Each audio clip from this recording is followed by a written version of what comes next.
Hello, dear students. Very good morning, all of you. I'm Chartered Accountant and Company Secretary Pawan Gaukar. Welcome to our revision class for Business Economics. And yes, by the time we are watching this lecture, you must have already done with revision of the very first chapter. Are you done with Nature and Scope of Business Economics? Ka revision? Amazing. Business cycles? Or I hope you're also done with by this time Indian economy. Done? अगर हम लोग ये 3 chapters कर लेते हैं तो 20 marks का syllabus हमारा कवर हो चुका है।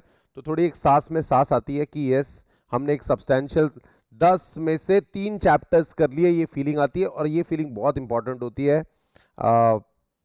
ये फीलिंग बहुत इंपॉर्टेंट होती है to kick start a studies. Alright, तो चलो डिमांड एंड सप्लाई ये चैप्टर को कवर करते हैं। सेकेंड चैप्टर है, ये चैप्टर हम छोड़ नहीं सकते। अगर तुमने theory of demand and supply छोड़ दिया तो इस चैप्टर के ऊपर डिपेंडेंट है पूरी तरह, इस चैप्टर के ऊपर डिपेंडेंट है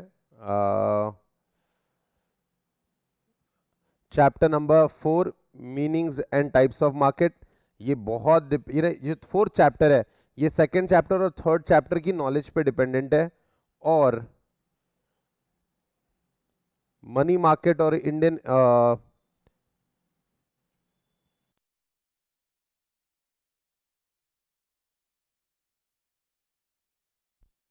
मनी मार्केट और डिटर्मिनेशन ऑफ नेशनल इनकम में भी डिमांड चैप्टर के कॉन्सेप्ट्स यूज होते हैं। तो ये चैप्टर में कोई कॉम्प्रोमाइज नहीं करना है, आपने बहुत अच्छे से पढ़ना है ये। सो theory of demand and supply, this chapter will give you 10 marks. 10 marks का वेटेज है इस चैप्टर का। सो यानी हर बिजनेस को, जैसे हमने एग्जांपल लिया था अरोमा प्रीमियम टी लिमिटेड, तो अभी कैसा है ना, लोग थोड़ा हेल्दी बेवरेजेस की तरफ जा रहे हैं। तो 5 इयर्स डाउन द लाइन का प्लान सबको बनाना पड़ता है, ठीक है। आज हम 2026 2027 में, 2030 में क्या होगा इसका प्लान होना ही चाहिए। तो इन्होंने सोचा कि क्या हमने ग्रीन टी लॉन्च करना चाहिए, क्या ग्रीन टी टी को रिप्लेस कर देगी, क्या ग्रीन टी कोल्ड ड्रिंक्स को रिप्लेस कर देगी, क्या ग्रीन टी कॉफ़ी को रिप्लेस कर देगी। इसका डिस्कशन एक हाइपोथेटिकल एग्जांपल में बोर्ड मीटिंग में होता है। और बहुत सारे सवाल पूछे जाते हैं और ये बताया जाता है कि इन सारे सवालों के जवाब, why do prices change, okay when the events like weather changes, wars, pandemic. तो आपने तो पैंडमिक भी देख लिया, कोई वॉर देखा है तुमने, कोई वॉर देखा है? Yes sir, Iran versus Iraq का वॉर देखा है हमने। तो ईरान वर्सेस इराक का वॉर अगर हुआ तो कौन सी चीज के रेट बढ़ने वाले हैं बोलो? ऑयल के रेट्स बढ़ेंगे, फिर ऑफ कोर्स पेट्रोलियम के रेट्स बढ़ेंगे, ठीक है। War, pandemic, changes in the weather, ठीक है, नई डिस्कवरी, अगर कोई नया सोर्स मिलता है तो। और ये सारे जो सवाल है उनका आंसर आपको मिल जाएगा सप्लाई और डिमांड में। तो ये सेलर है और ये कस्टमर्स है। Sellers represent which side of the market? Supply side, and buyers represents the demand side. So while buyers consider the demand side of the market, sellers make up the supply side of the market. Buyers में consumers भी आएंगे, business भी आएंगे और government भी आएंगे, ठीक है, हर कोई important है। डिमांड, इफेक्टिव डिमांड की अगर हम लोग बात करें तो इफेक्टिव डिमांड में सिर्फ डिजायर इंपॉर्टेंट है या डिजायर इंपॉर्टेंट है या फिर हाथ में पैसे भी होने चाहिए बोलो? अरे पैसे है क्या तेरे पास? पैसे भी इंपॉर्टेंट है। काफी लोगों के पास पैसे होते हैं लेकिन बहुत ही, ठीक है, बहुत ही चिपको होते हैं वो लोग, कंजूस होते हैं वो लोग। तो ये तीनों चीजें चाहिए। Effective demand depends on the desire, means to purchase and willingness to use those means for that purchase. ये तीनों चीजें रही तो ही डिमांड इफेक्टिव मानी जाएगी। Demand, the two things are noted about the quantity demanded. The quantity demanded is always expressed at a given price. याद रखना, quantity demanded is always expressed as a given price. Price change, quantity demanded change. सही है? Price change, quantity demanded changes. The quantity demanded is the flow. एक isolated purchase या isolated sale को हम लोग demand नहीं मानेंगे. All right? So या demand, कितनी demand है goods की, ये depend करता है prices पे। व्हाट डिटरमाइंस डिमांड, यानी डिमांड किस पे डिपेंड करता है? सबसे पहला डिटर्मिनेंट डिमांड का, बोलो सबसे पहला डिटर्मिनेंट डिमांड का, बोलो बोलो। Price of the commodity, product कितने का है, ये मेजर डिटर्मिनेंट्स है डिमांड का। सो सबसे पहला है price of the commodity, price of the commodity, product का खुद का प्राइस। अच्छा by the way, quantity demanded is price के साथ कैसा रिलेशन है? डायरेक्ट रिलेशन है या इनवर्स रिलेशन है? इनवर्स रिलेशन है, एब्सोल्युटली करेक्ट। प्राइस ज्यादा, क्वांटिटी डिमांडेड कम, प्राइस कम, क्वांटिटी डिमांडेड करेक्ट। यही है लॉ ऑफ डिमांड। चलो इतनी सारी पढ़ाई कर रखी है आपने। Who gave the concept of law of demand? Who propounded law of demand concept? Sorry क्या बोला आपने? ठीक है, ये जो हमारा कॉन्सेप्ट है ये प्रोपाउंड किया, ये रिलेशनशिप डेवलप किया है प्रोफेसर एल्फ्रेड मार्शल ने। It defines the greater the amount to be sold, smaller must be the price at which it is offered in order that the purchasers find that, ठीक है, it may find purchaser, and in other words the quantity demanded increases with the fall in price and diminishes with the rise in price. So what determines demand के अंदर सबसे पहला price of the commodity। लेकिन क्योंकि human element involved है economics में, assumption बहुत लिए जाते हैं। एक major assumption है पूरे चैप्टर में, ceteris paribus। what do you mean by ceteris paribus? हाँ वेरी गुड, मुझे बड़ा अच्छा लग रहा है, एकदम ऑब्वियस है तुम्हारे लिए। ठीक है, चेहरे से पता चल रहा है ये क्या सवाल पूछ रहे हो, थोड़ा डिफिकल्ट क्वेश्चन पूछो। सेट्रस पैरिबस यानी other things being equal, other things being constant, यानी जो बाकी पैरामीटर्स है, price of the related commodity, income of the consumer, taste and preferences, ये सारे क्या रहेंगे? ये सारे कांस्टेंट रहेंगे, ये चेंज नहीं होंगे, तो ही ये लॉ वैलिड रहेगा। ठीक है, तो सबसे पहला price of the commodity, price of the related commodities. चलो मुझे बताओ रिलेटेड कमोडिटीज के एग्जांपल दो। रिलेटेड कमोडिटीज कौन सी होती है? Price of the related commodity, इस कमोडिटी से रिलेटेड दूसरी कमोडिटी, जैसे हाँ चाय का कॉम्प्लीमेंट्री कमोडिटी बताओ, रिलेटेड कमोडिटी। चाय में क्या डालते हैं मिठास बढ़ाने के लिए? Sugar, correct. तो गाइस ये कॉम्प्लीमेंट्री प्रोडक्ट हुआ। तो guys price of related commodities, एक आता है कॉम्प्लीमेंट्री और दूसरा कॉम्प्लीमेंट्री आता है और दूसरा कम ऑन यस, दूसरा है सब्स्टिट्यूट। तो चलो वन बाय वन देखते हैं, आराम से सोचो। कॉम्प्लीमेंट्री प्रोडक्ट्स का कैसा रिलेशनशिप होता है? टी का रिलेशन शुगर से, अगर टी की प्राइस बढ़ गई तो शुगर की डिमांड, टी की प्राइस बढ़ गई तो शुगर का डिमांड कम होगा। तो रिलेशन कैसा हुआ? Absolutely, demand for goods is inversely proportional to price of its complementary goods. Guys ये आना ही चाहिए हमको इस स्टेज पे आके, जब हमारी एग्जाम 40-50 दिन दूर है तो हमें ये कंसेप्ट्स पता ही होना चाहिए, बस रिवीजन की नौबत आनी चाहिए।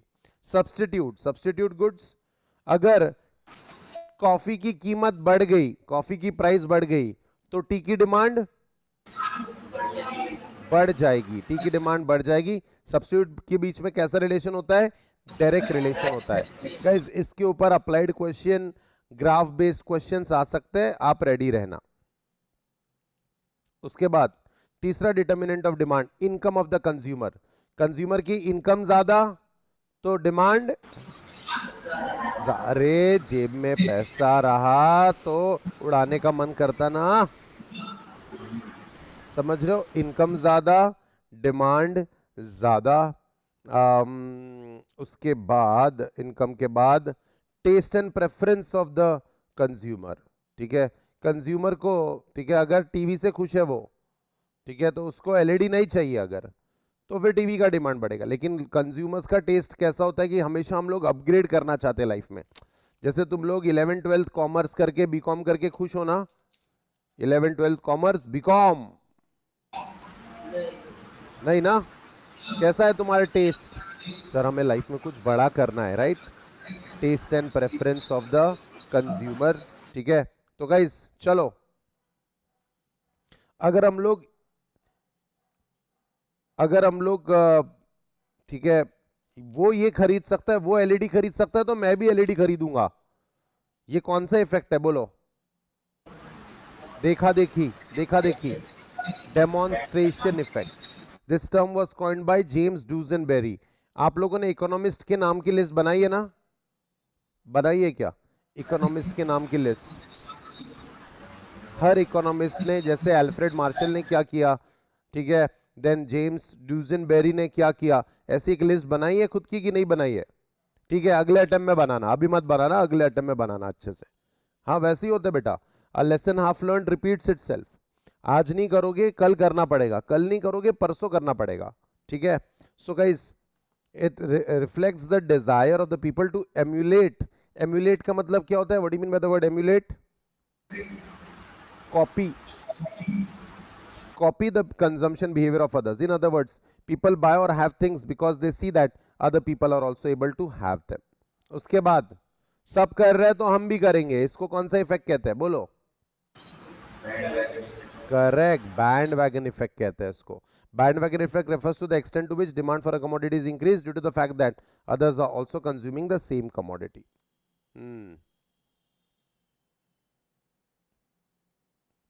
हम लोग ये वाली कॉफी नहीं पीते, शांति कॉफी हाउस की कॉफी नहीं पीते हम लोग कौन सी कॉफी पीते हैं? स्टारबक्स। कौन सी? स्टारबक्स।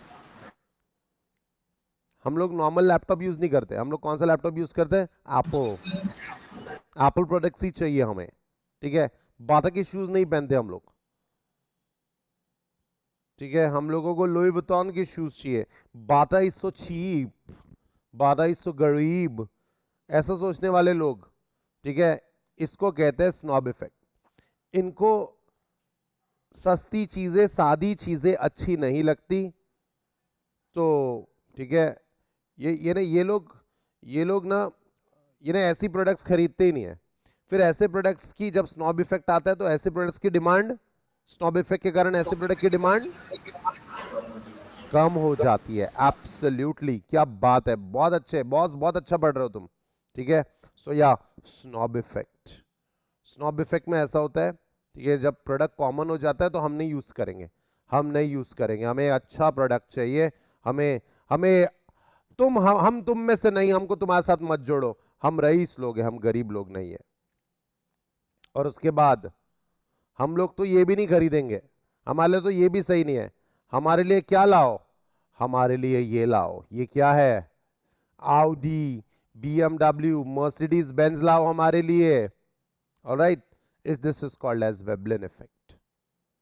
This was, ठीक है, this was coined by Thorstein Veblen, American economist Thorstein Veblen. Again, इन सारी इकोनॉमिस्ट का नाम लिस्ट में बनाना, सच बता रहा हूं, ठीक है, मुश्किल से 1 घंटे का काम है, 1 घंटे का, ठीक है? So highly priced goods are consumed by status taking rich people to satisfy the needs for conspicuous consumption. What do you mean by conspicuous? Conspicuous यानी क्या होता है? Conspicuous, come on Shreya, Tanish, सही। ये देखो देखो, हिंट देखो, हिंट हिंट हिंट, ये देखो हिंट देखो, हिंट हिंट हिंट। अरे इतना हिंट दे दिया।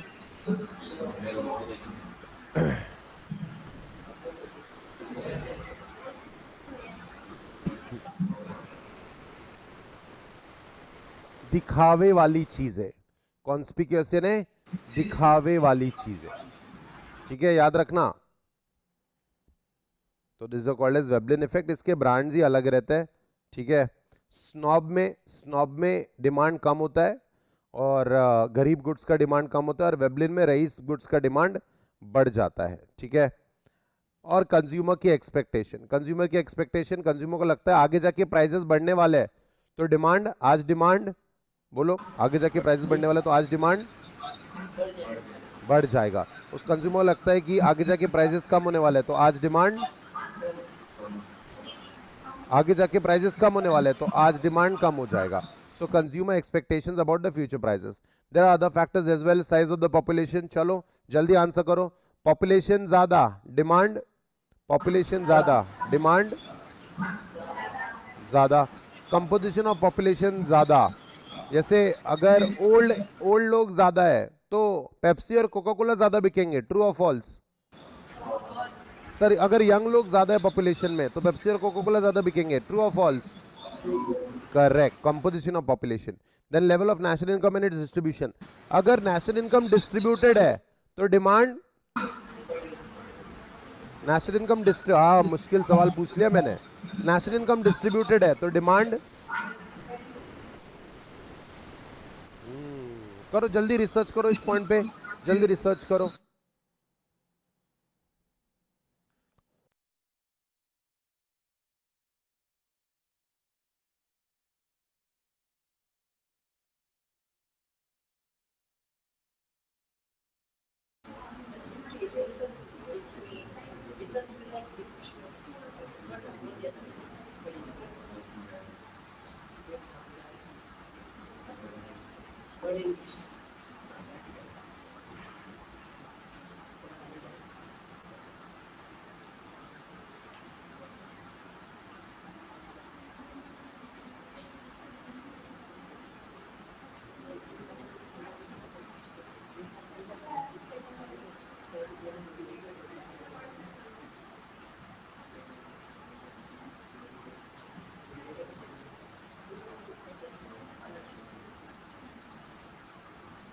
हाँ जी, कुछ पता चला है?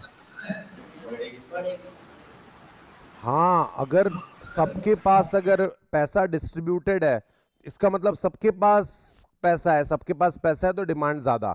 लेकिन अगर पैसा सिर्फ कुछ लोगों के हाथ में है तो डिमांड कम, क्योंकि एक इंसान कितना क्या क्या प्रोडक्ट खरीदेगा। Then consumer credit facility, what do you mean by consumer credit facility? Loan, loan की फैसिलिटी ज्यादा, लोन की फैसिलिटी इजी तो डिमांड ज्यादा। रेट ऑफ इंटरेस्ट ज्यादा, डिमांड, रेट ऑफ इंटरेस्ट ज्यादा, डिमांड कम। वेरी गुड, ऐसी पढ़ाई करो और फिर इनको बोलो फेल करके दिखाए, क्या कहते हो? ऐसी पढ़ाई करो और उनको क्या बोलो? फेल करके दिखाए। गवर्नमेंट पॉलिसीज एंड रेगुलेशंस, ठीक है, गवर्नमेंट की नीतियां। गवर्नमेंट पॉलिसी और रेगुलेशन में आ जाता है एग्जाम्पल, जैसे ये इसमें क्या मिलता है? इलेक्ट्रिक स्कूटर्स, इलेक्ट्रिक व्हीकल्स, और सोलर में क्या मिलता है बोलो? सब्सिडी मिलती है, सब्सिडी। अगर सब्सिडी मिली तो प्राइस कम, प्राइस कम तो demand, perfect, that's how it is. तो ये होता है गवर्नमेंट पॉलिसीज एंड रेगुलेशन। तो these are the factors which determines the demand. लेकिन एट ए टाइम एक ही फैक्टर कंसीडर किया जाएगा, बाकी सारे फैक्टर्स कांस्टेंट होते हैं। The girl at the first bench, जब सारे फैक्टर्स को हम लोग अज्यूम करते हैं कांस्टेंट होता है, उसके लिए लैटिन टर्म बताओ। Absolutely correct, citrus paribus. बच गई वो बच गई, ठीक है। सो price of the commodity, price of the related commodities, income of the consumer, taste and preference, consumer expectations about the future prices, size of the population, composition of the population, level of national income, consumer credit and government policies. Government policies में भी बहुत examples है। taxes and subsidies, taxes and subsidies, business conditions, wealth, socio-economic class or group, level of education, marital status, weather conditions, salesmanship, habits. habits का क्या example है? habits का क्या example है? स्मोकिंग। तो अगर आपको स्मोकिंग और ड्रिंकिंग की हैबिट है तो फिर मुश्किल है, उसकी डिमांड कुछ भी करो गवर्नमेंट, फिर तो आपको मिल जाएगा, यानी आपको खरीदना पड़ जाएगा, डिमांड ज़्यादा। एंड कस्टम्स, रीति रिवाज के हिसाब से, ठीक है। So yeah that's that, these are all the determinants of demand. ये बहुत इंपॉर्टेंट कॉन्सेप्ट है, इसके ऊपर ज़रूर एक क्वेश्चन आएगा। इसी ये जो सारे हैं मैंने आपको थियोरटिकली पढ़ा है, ठीक है। इसी को अगर हम लोग मैथमेटिकली लिखने की कोशिश करें तो उसको कहते हैं demand function. As we know, A function is a symbolic statement of a relationship between the dependent and independent variables. A demand function states the relationship between demand for a product and its determinants. ठीक है, तो guys demand function के लिए formula क्या है बताओ? Qx is equal to Qx यानी quantity demanded of product X is a function of Px. What is Px? Price of the commodity. Y, what is Y? Money income of the consumer. PR यानी क्या? Price of the related goods. Related goods के example दो. Related goods के example दो. Complementary and substitutes.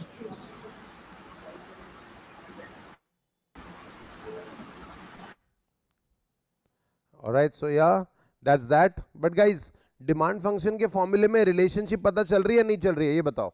Demand function के फॉर्मूले में relationship पता चल रही है नहीं चल रही है? चल रही है? नहीं चल रही है? हाँ, रिलेशनशिप पता चल रही. यानी डायरेक्ट है इनवर्स है? बताओ सर. डिमांड फंक्शन के फॉर्मूले में एक प्रॉब्लम है, ठीक है, हाईलाइट कर लो नोट्स में भी.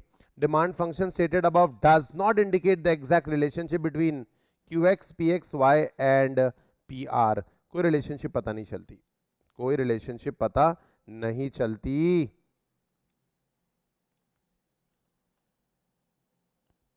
कोई रिलेशनशिप पता नहीं चलती. डज नॉट इंडिकेट, तो ये डिमांड फंक्शन का शॉर्टकमिंग है. ऑलराइट, तो गाइज किसी भी चीज पे क्वेश्चन बना सकते हैं. यही प्रॉब्लम है इकोनॉमिक सब्जेक्ट की. बट गाइज यही है मौका, हम लोग अच्छा नॉलेज सीख करके अच्छा नॉलेज बेस बना के इस एग्जाम को क्रैक कर सकते हैं. Law of demand. Law of demand कौन दिया था? लॉ ऑफ डिमांड मृण्मयी तूच सांगा था. लॉ ऑफ डिमांड वारे Mrinmayi. Law of demand was given by sir Alfred Marshall. क्या है लॉ ऑफ डिमांड? कौन बताएगा? Quantity demanded is inversely proportional to its बोलो price. Perfect. So Professor Alfred Marshall defined the law. Thus, the greater the amount to be sold, smaller must be the price at which it is offered, in order that it may find purchaser. And in other words, the amount demanded increases with the fall in price and diminishes with the rise in price. Law of demand का कैसा relationship है? Inverse relationship है. कैसा? Inverse relationship. ठीक है. So या अब मेरे पास कुछ डेटा है, तो ये डेटा से क्या हमें पता चलता है? डिमांड शेड्यूल है. Tabular representation is always called as demand schedule. Tabular representation. तो आइसक्रीम की प्राइस कम हो रही है A to G तक, बराबर है? A to G तक आइसक्रीम की प्राइस कम होती जा रही है. 60 रुपीज पे कितना डिमांड है? देखो क्वांटिटी डिमांडेड कितना है 60 रुपीज पे? अरे बहुत महंगा है, कोई डिमांड नहीं है. 50 रुपीज पे 2 यूनिट्स. 40 रुपीज पे 4 यूनिट्स. 30 यूनिट्स पे क्या मतलब है इसका? प्राइस कम. इसका मतलब है अगर आप प्राइस कम करते हो तो डिमांड बढ़ती चली जाती है. प्राइस कम करते हो तो डिमांड बढ़ती चली जाती है. इसी को अगर मैं ग्राफिकल फॉर्म में बनाऊं, डिमांड शेड्यूल के डेटा को अगर मैं ग्राफिकल फॉर्म में उतारूं, तो इसको क्या कहते हैं? Demand curve is the graphical representation of a demand schedule. ऐसा बनेगा. तो ये जो स्लोप आ रहा है, ये इस स्लोप का, ये स्लोप पॉजिटिव है या निगेटिव? ये बताओ, ये स्लोप पॉजिटिव है या निगेटिव? नेगेटिव है. करेक्ट. अगर स्लोप पॉजिटिव होता तो ऐसा जाता ये ग्राफ, लेकिन स्लोप नेगेटिव है इसलिए ग्राफ ऐसे जा रहा है, नीचे जा रहा है. ठीक है. अच्छा, अपवर्ड स्लोपिंग है या डाउनवर्ड स्लोपिंग है? ब्यूटिफुल. क्या बात है. ऐसी पढ़ाई करो और फिर उनको बोलो. क्या बोलोगे? वाह वाह वाह. मैथ्स में मत बोल रहा है.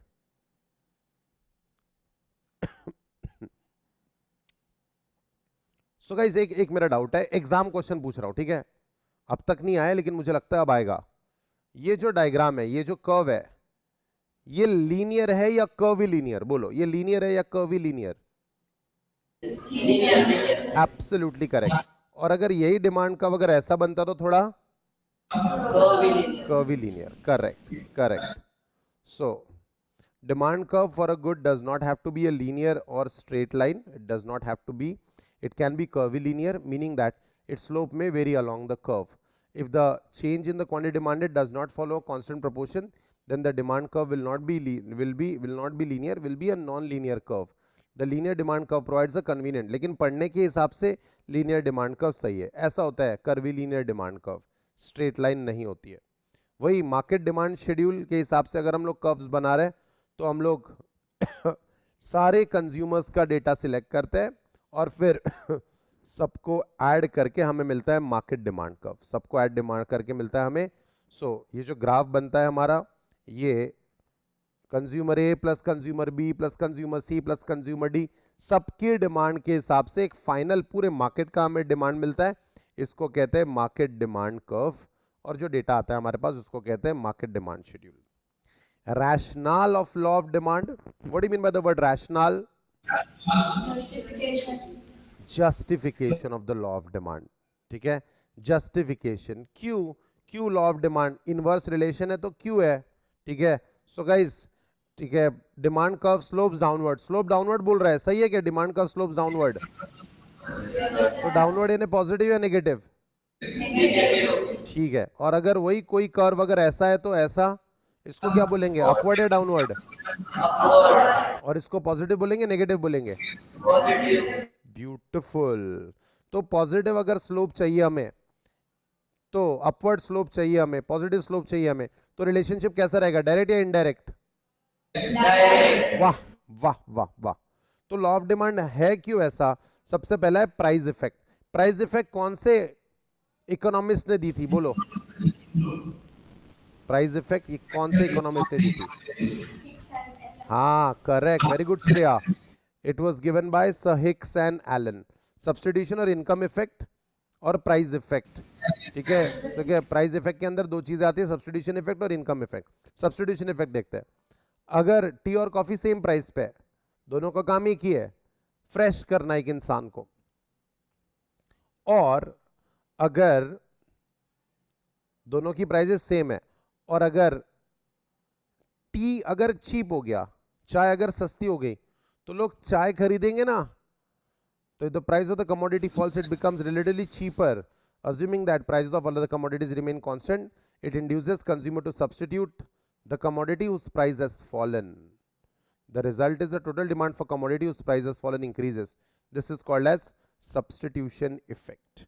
So guys, अगर टी की कीमत, टी की प्राइस एकदम से कम हो गई, तो कौन सा गुड्स खरीदेंगे लोग? टी या coffee? Substitution effect will be stronger if the goods are closer substitute. There's a lower cost of switching and there's a lower inconvenience. यानी ज्यादा तकलीफ नहीं होती। तकलीफ अगर हुई तो सब्सटीट्यूशन आसान नहीं होगा। दूसरा है इनकम इफेक्ट। एक मैगी, मान लेते हैं एक मैगी वैसे तो 15 रुपए का है, लेकिन ये जो बड़ा पैकेट है मैगी का, मान लेते हैं 10 रुपीज का है, और नेस्ले ने डिसाइड किया कि मैगी को 5 रुपीज का कर देते हैं, तो क्या डिमांड बढ़ जाएगा मैगी का? बोलो। लोग ना 5 रुपए का एक नहीं खरीदेंगे, फिर लोग 10 ही रुपए खर्च करेंगे, और कितने खरीद लेंगे?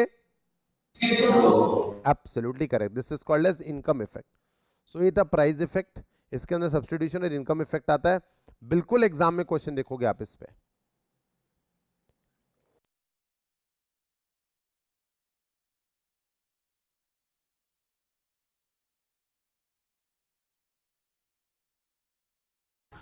सर आवाज नहीं आ रही।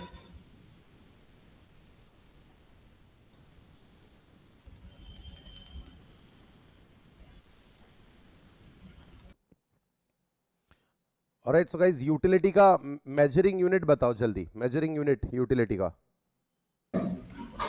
जैसे स्टूडेंट का परफॉर्मेंस गिनने का यूनिट क्या है? स्टूडेंट का परफॉर्मेंस गिनने का यूनिट वेरी नाइस। वैसे यूटिलिटी गिनने का मेजरिंग यूनिट, कम ऑन, कोई बात नहीं।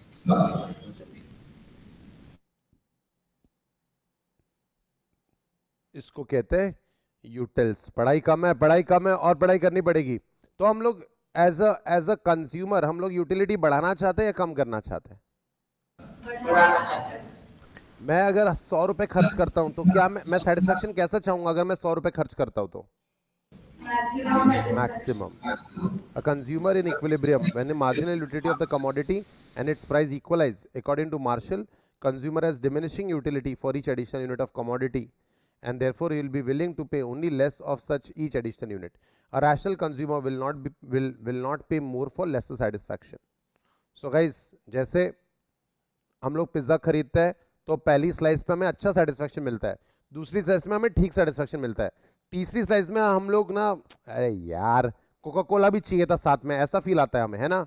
चौथी स्लाइस तो हम जैसे तैसे ठूसते हैं. करेक्ट है? तो हमारा सेटिस्फेक्शन बढ़ रहा है या कम हो रहा है? बताओ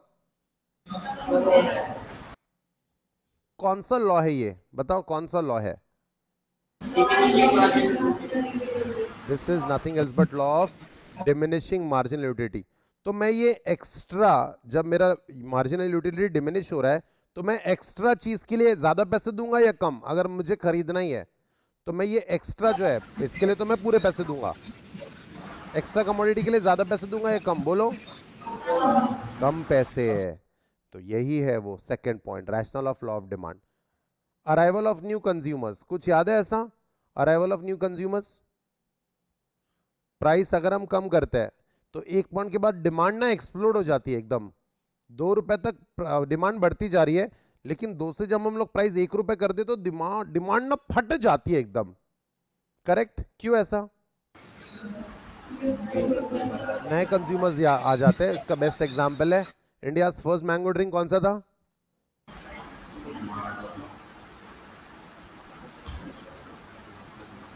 फ्रूटी. करेक्ट है? पार्ले का फ्रूटी, प्रकाश चौहान जी का ब्रांड है ये. तो पहले ना फ्रूटी आता था 10 रुपए का, 10 रुपए का, 15 रुपए का, 20 रुपए का, 25 रुपए का, 50 रुपए का और 100 रुपए का. 300 करोड़ का बिजनेस था ये. ठीक है, 300 करोड़ का फ्रूटी बेचते थे पार्ले. फिर उनकी पढ़ी लिखी बेटी आई नादिया चौहान, एंड उन्होंने 2003 में एक नया कॉन्सेप्ट लाया, 2.5 रुपए में टेट्रा पैक वाला फ्रूटी, यानी 5 रुपए में 2. क्या एक छोटे बच्चे के पास 5 रुपए होते हैं? एक छोटे बच्चे के पास 5 रुपए होते हैं? 5 रुपए, 5 रुपए कोई बड़ी बात नहीं है, छोटे बच्चे के पास होते हैं. स्कूल से आते आते अपने दोस्त के साथ वो फ्रूटी की पार्टी कर लेता है खुद ही, बिना किसी को पूछे. एम आई राइट?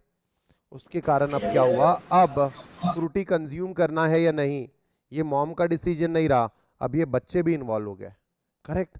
तो गाइस इतना कम प्राइस कर दिया कि बच्चों के हाथ में चिल्लर तो होती ही थी. रेफ्रिजरेटर के ऊपर 5 रुपए तो मिल ही जाते थे हमें, क्या कहते हो? फ्रिज के ऊपर घर पे ऐसा ऐसा हाथ करो, जो भी पैसे मिले वो अपने. स्कूल से आते आते दोस्त के साथ पार्टी करेंगे. Sorry for over excitement. Frooti जो है 4000 करोड़ का बिजनेस बन चुका है आज. Arrival of the new consumers, नए कंज्यूमर्स आए, प्राइस कम की, डिमांड एक्सप्लोड हो जाती है. And different uses.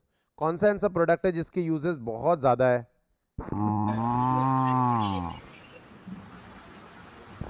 मिल्क.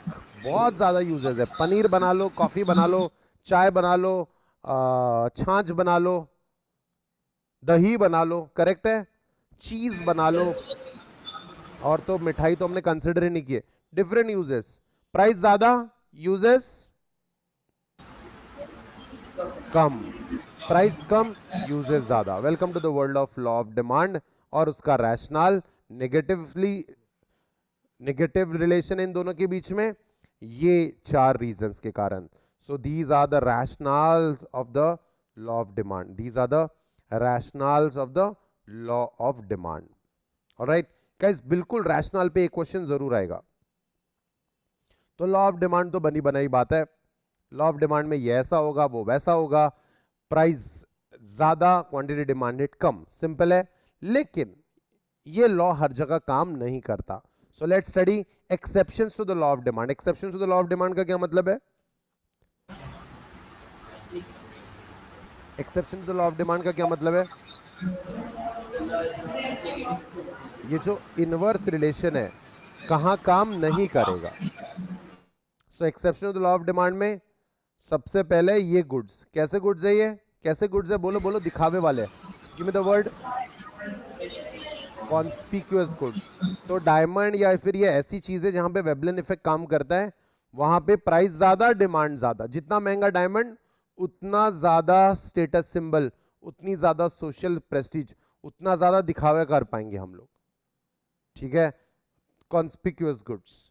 उसके बाद जो चीप गुड्स होते हैं, जैसे ही प्राइसेस बढ़ जाती है तो जो एकदम बेसिक गुड्स होते हैं, चीप गुड्स, इंफीरियर गुड्स भी बोल सकते हैं, लेकिन ऐसे गुड्स को कहा जाता है, ठीक है, ऐसी गुड्स जो बहुत ही यानी सर रॉबर्ट गिफिट ने ये, रॉबर्ट गिफिट कौन सी कंट्री के थे, रॉबर्ट गिफिन, इंग्लैंड नहीं, हर कोई इंग्लैंड का होता है क्या, स्कॉटिश, स्कॉटलैंड के थे ये। तो इन्होंने देखा कि यार प्राइस बढ़ रही है ब्रेड की, लेकिन डिमांड बढ़ रही है ब्रेड की, क्योंकि ओवरऑल इन्फ्लेशन हो गया था, तो मीट खरीद नहीं सकते थे, तो ब्रेड ही ब्रेड खा लो, Giffen goods. Alright, Giffen goods यानी इंफीरियर गुड्स मेजर कैटेगरी है, उसके अंदर आते हैं Giffen goods. The Giffen goods exhibit direct price demand relationship, direct price demand relationship, exception है तो याद रखना। All Giffen goods are inferior but all inferior goods are not Giffen goods, याद रखना। गिफिन गुड्स की एग्जांपल है bajra, low quality rice, wheat etcetera, यहाँ पे लॉ ऑफ डिमांड काम नहीं करते। उसके बाद कॉन्स्पिक्यूअस नेसेसिटीज, कॉन्स्पिक्यूअस नेसेसिटीज यानी क्या, कॉन्स्पिक्यूअस है ना दिखावा वाला, नेसेसिटीज यानी जैसे टीवी, रेफ्रिजरेटर, एसी, ये ना आजकल कॉन्स्पिक्यूअस नेसेसिटी बन जाती है, महंगा हो रहा है लेकिन फिर भी लोग खरीद रहे हैं। Future expectations about the prices, ठीक है, अगर आगे जाके अगर प्राइस बढ़ने वाला है ऐसा हमें लग रहा है तो लोग ज़्यादा खरीद लेते हैं। कंज्यूमर्स इरेशनल होते हैं, इनको इन्फॉर्मेशन नहीं होती है, कुछ भी खरीद लेते हैं, कुछ ध्यान नहीं देते, इरेशनल कंज्यूमर्स। उसके बाद ये प्राइस पे डिपेंड करता है क्या कि हम खरीदेंगे या नहीं खरीदेंगे, सर ये तो बेसिक है, ये तो खरीदना ही पड़ेगा, गैस हो गया, ठीक है, यानी मुझे जो याद है गैस 400 रुपीज़ का होता था, आज 1000 रुपीज़ का हो गया। तो कोई ऐसा घर है क्या जहाँ पे गैस नहीं, अभी भी चूल्हा लग रहा है, गैस था पहले लेकिन अभी महंगा हो गया इसलिए हम लोग चूल्हा ही यूज कर रहे हैं, ऐसा होता है क्या, नहीं। पानी, अरे पानी का सप्लाई बहुत महंगा हो गया है, छोड़ो यार, ऐसा होता है क्या, no we go for it, demand for necessities. और स्टॉक मार्केट में शेयर्स, शेयर्स को कैसे गुड्स कहा जाता है, स्पेक्युलेटिव गुड्स, स्पेक्युलेटिव गुड्स, ठीक है। particularly in market of stock and shares, more will be demanded when the prices are rising and less will be demanded when the prices decline. So guys, these are the exceptions to the law of demand. कौन सा category फिर से पढ़ाना है, अच्छे से बताओ, कहीं डाउट है तो।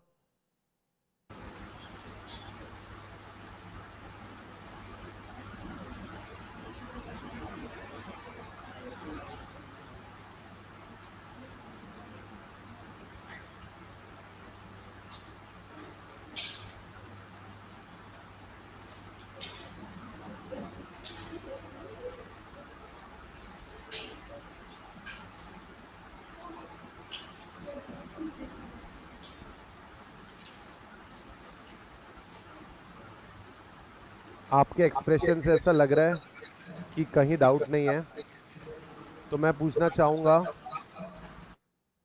ठीक है,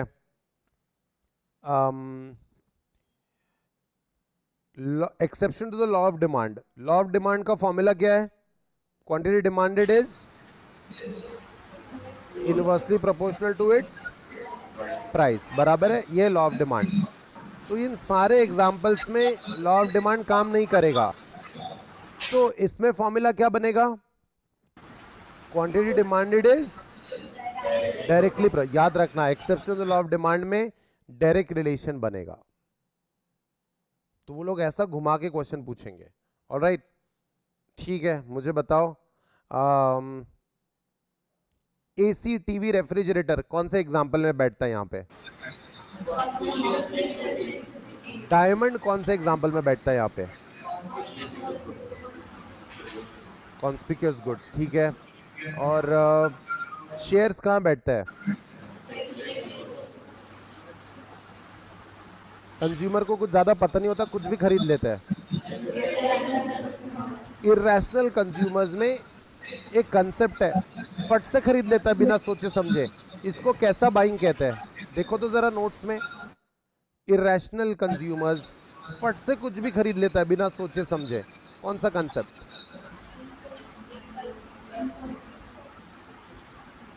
हाँ हाँ बोलो बोलो।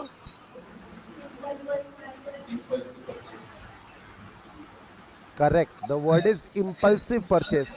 फट से दिमाग में आया, फट से खरीद लिया, impulse, बिना सोचे समझे, that is irrational behavior of the consumer. All right, so these were all the exceptions to the law of demand. चलो, कैसा रहता है स्लोप, कैसा रहता है बोलो? डाउनवर्ड स्लोपिंग, पॉजिटिव या नेगेटिव? ब्यूटिफुल। सो गाइस, अगर प्राइजेस कम ज्यादा होती है, प्राइजेस कम ज्यादा होती है, अगर प्राइजेस कम हुई तो डिमांड बढ़ जाती है, ट्रू और फॉल्स? और अगर प्राइस बढ़ गई तो डिमांड कम होती है, ट्रू और फॉल्स? करेक्ट। इसी को कहते हैं expansion and contraction of demand. क्या कहते हैं इसको? Expansion and contraction of demand. Expansion और कॉन्ट्रैक्शन ऑफ डिमांड में उसी डिमांड कर्व पे up down up down up down movement होता है, उसी डिमांड कर्व पे अप एंड डाउन मूवमेंट होता है। रीजन क्या है अप डाउन होने का, बोलो रीजन बताओ।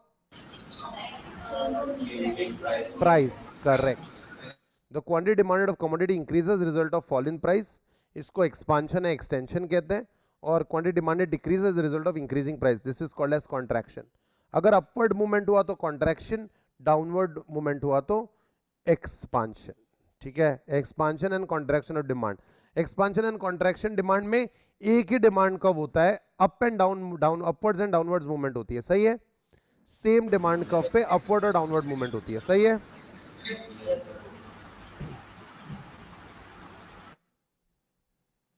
और वही व्हाट डिटरमिन्स डिमांड में, price of the commodity.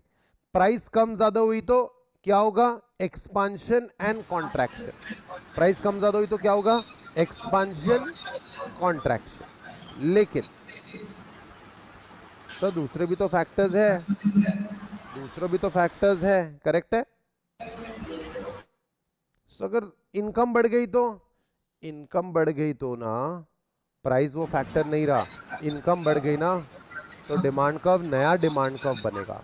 Price change नहीं होगी लेकिन डिमांड बढ़ जाएगी, तो यहां पे क्या बन जाएगा? एक नया डिमांड कर्व बढ़ेगा। यहां पे एक नया डिमांड कर्व बनेगा, यहां पे एक नया डिमांड कर्व बनेगा। ठीक है, D1 इनकम बढ़ गई तो नया डिमांड कर्व आपका राइटवर्ड शिफ्ट हो गया और हमें मिला नया demand curve D2। Same price पे क्वांटिटी डिमांडेड D1 में ज्यादा है या D2 में ज्यादा है, बोलो? सेम प्राइस पे D2 में ज्यादा है। और वही इनकम कम हो गई तो कहां शिफ्ट होगा? वो इनकम कम हो गई तो लेफ्टवर्ड शिफ्ट होगा वो। So right is always good, याद रखना। राइटवर्ड शिफ्ट हुआ डिमांड कर्व तो increase in demand, leftward shift हुआ डिमांड कर्व तो decrease in demand. So moments तो मुझे बताओ, एक्सपांशन कॉन्ट्रैक्शन कहां होता है?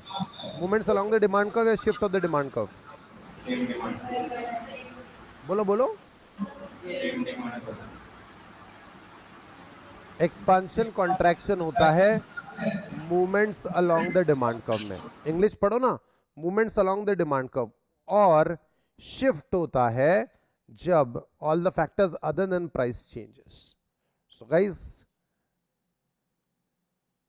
याद रखना, अगर प्राइस चेंज होता है तो इसको कहते हैं, प्राइस चेंज होता है तो इसको कहते हैं चेंज इन क्वांटिटी डिमांडेड, और अगर factors other than price change होता है तो इसको कहते हैं change in demand. So change in demand represents a shift of the demand curve. Change in the quantity demanded represents movement upwards and downwards on the same demand curve, resulting from a change in the price of the commodity. When the demand increases due to factors other than price, firms can sell more at an existing price, resulting in increased revenue. Objective of advertisement and other sales promotion activities by any firm is to shift the demand curve. Advertisement का काम होता है demand curve को shift करना, and to reduce the elasticity of demand. Elasticity of demand हम लोग कल के लेक्चर के लिए हम लोग रख रहे हैं pending, so however the additional demand is not free of cost. आपको ये शिफ्ट करना है ना डिमांड कर्व, तो आपको पैसे खर्च करने पड़ेंगे एडवर्टीजमेंट और प्रमोशन के लिए. ऑलराइट, तो yeah that was that. Shall we test your knowledge now? Are you ready? क्या चलो? कुछ चलो नहीं, इधर आओ.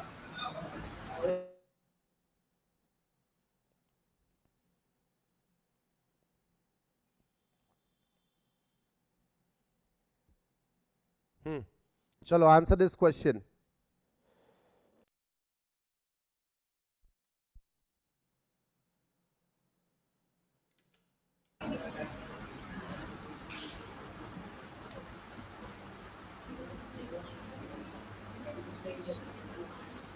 The increase in demand of a commodity due to the fact that others are also consuming the same. इसको क्या कहते हैं? Band wagon effect. इसको कहते हैं बैंड वैगन इफेक्ट. दूसरे यूज करे तो मैं भी यूज करूंगा.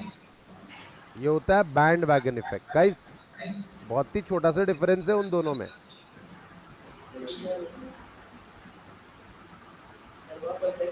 लैंग्वेज पे ध्यान दो. Others also consuming the same commodity, bandwagon effect. और demonstration effect, desire of the people to copy consumption behavior of others. People buy or have things because they see that others people are able to have them. So this is demonstration effect. This is देखा देखी. दूसरे use कर रहे तो मैं भी use करूंगा.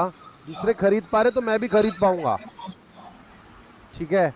और लोग जब अपने आप को दूसरों के साथ एसोसिएट करना चाहते हैं कि मैं भी I want to belong to them, तो बैंड वैगन इफेक्ट होता है. तो याद रखना, दोनों की लैंग्वेज थोड़ी अलग है. सिमिलर कॉन्सेप्ट से थोड़ा लैंग्वेज डिफरेंट है. तो एक मार्क तो गया. इन्हें जो चीज़ हम लोग सोच रहे थे कि एकदम इजीली मार्क्स स्कोर कर लेंगे, गया वो मार्क. और हम लोग खुशी खुशी बाहर आएंगे एग्जाम से. चलो, मैच द फॉलोइंग.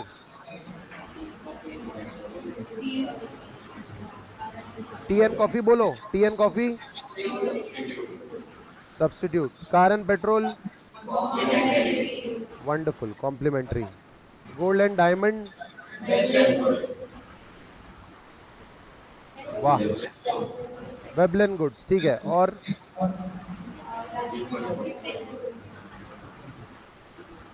बचा एक ही है, गिफिन गुड्स.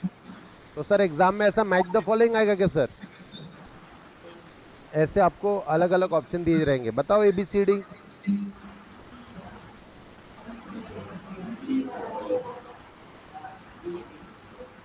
बोलो. Correct, absolutely correct.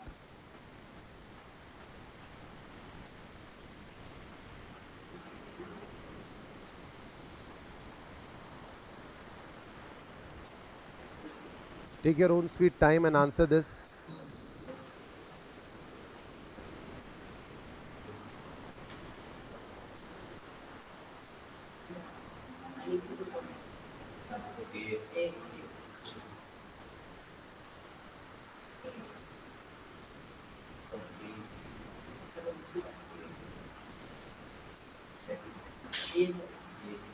A final कर दूं. A increase in quantity demanded. Beautiful.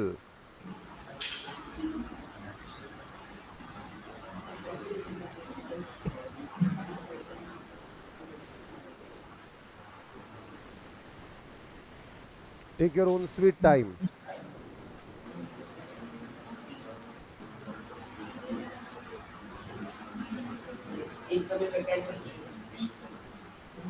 According to Hicks and Allen, demand curve slope downwards due to justification, rationale of law of demand के point है ये. Absolutely correct. अब बिल्कुल हिले नहीं. इधर ए और बी करने का मन करता है ऐसे क्वेश्चंस में, बट आप हिले नहीं. Well done. चलो, फाइनल टेस्ट आपका. Contraction of demand is result of.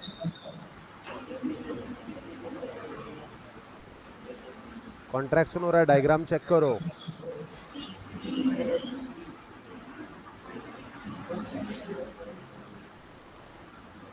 अगर इनकम डिक्रीज इन इनकम अगर चेंज हुआ तो एक्सपांशन कॉन्ट्रैक्शन नहीं होता है. क्या होता है उसमें? शिफ्ट होता है. करेक्ट. तो शिफ्ट वाला तो क्वेश्चन है ही नहीं. और एक्सपेंशन और कॉन्ट्रैक्शन में हमारे प्रोडक्ट के खुद का प्राइस कम ज्यादा होता है, राइट? प्राइस वाला ऑप्शन यही है, तो 50% तो ये सही हो गया। अगर अगर प्रोडक्ट की प्राइस इंक्रीज हुई तो डिमांड कम होगी या ज्यादा होगी? तो फिर ठीक है, इंक्रीज हुआ तो डिमांड कॉन्ट्रैक्ट होगी, डिमांड कम होगी। The correct answer is B.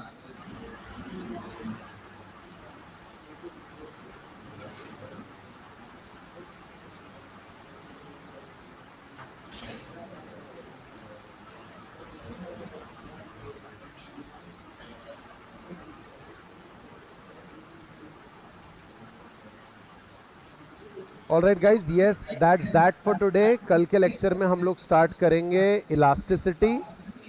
ठीक है, यानी बहुत ज़्यादा एजेंडा नहीं है, बहुत ज़्यादा हमारा पेंडिंग नहीं है, आधा यूनिट 1 हो चुका है। ऑलराइट, कल हम लोग करेंगे इलास्टिसिटी की पढ़ाई।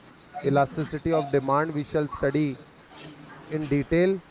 Price elasticity of demand, advertisement elasticity, income elasticity and what not, ये सारी चीज़ें हम लोग पढ़ेंगे। We are more than half way through this chapter. Alright, अच्छी रिविजन हो गई? हैप्पी? पक्का? सो डिमांड और सप्लाई पढ़ना जरूरी है।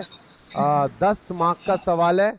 फिर से बताता हूं, ये चैप्टर अगर अच्छे से नहीं पढ़ा तो इससे रिलेटेड जो दूसरे चैप्टर्स है उसमें भी गड़बड़ होगी। ऑलराइट, लाइक चैप्टर नंबर 2 अच्छे से नहीं पढ़ा तो चैप्टर नंबर 4 में इंपैक्ट होगा, उसके बाद नेशनल इनकम में इंपैक्ट होगा, मनी मार्केट में इंपैक्ट होगा। So never leave it for no one. Alright, shall we call it a day guys? Alright, unit 1 we are half way through. कल unit 1 complete करेंगे, elasticity complete करेंगे। Super cool. Alright guys, here we go, we are done with yet another lecture of target CA foundation, revision of business economics. This is Pawan Koka signing off. See you in the next revision video. Till then, take care of yourself. Study well. Bye-bye.